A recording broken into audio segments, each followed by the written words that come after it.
Well, it's going to be another energy election because you've got the transmission line argument on the one side. We saw the renewable protests here at Parliament with the farmers and others here.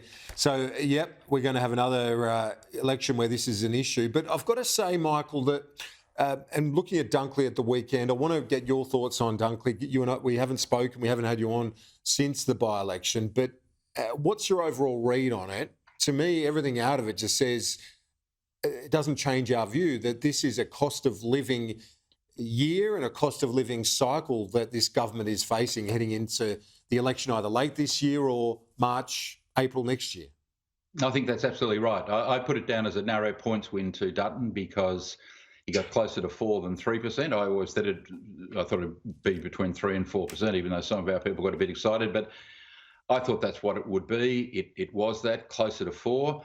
So a slight win to Dutton. But yeah, this is all about economics. This is all about cost of living. This is all about people who cannot pay their mortgages. And the fundamental objective that the federal opposition should be pursuing is how we're going to make people's lives easier from an economic point of view.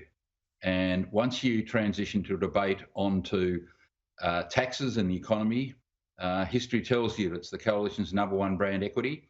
And that's where the overwhelming majority of its efforts should be directed, because that's a vote winner for it, and it's a vote loser for Labor. And as I said the other day, don't forget, 6.5% to Labor in Aston 11 months ago is now 3.5% or a bit more to the opposition now. So in 11 months, Victoria's turned around 10% on a 2PP basis. That cannot be ignored. The wind is blowing against Albo down here.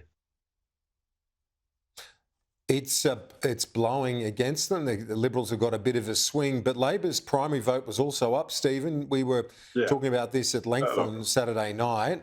You've got a few days now since to crunch the numbers. What's your assessment? Yeah, look, Michael's a magnificent servant of the Liberal Party. He's putting, he's got the full lipstick out and he's painting that pig.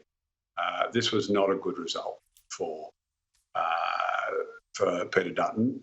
This was the pathway to victory. When Peter Dutton couldn't win an outer suburban seat with 12 interest rate rises, an argument about a tax on utes, refugees turning up, and an arrest of one of the detainees released by the High Court in the middle of it all. I mean, it doesn't get a more toxic moment for Labor to have to face a by-election. So what that result showed was there is no pathway for Peter Dutton to become Prime Minister by dumping the teal seats, saying forget them, we don't want their voters, and thinking he can win all these other seats. I mean, Michael's been great with the numbers there. The truth is that those circumstances won't be replicated in, whether it's December or March, as you described it, Kieran. You will have had a couple of interest rate cuts unless the Reserve Bank continue. Well, to be fair, they could continue to be the morons they've been. They went late, they pushed too far, they put too many interest rate rises in October and November, and they should be actually reducing interest rates next month or the month after, and then a couple more times before the end of the year. So those economic circumstances, coupled with a fantastic job that Jim Chalmers will do in delivering the second surplus, we'll see the economic tailwinds right behind Labor.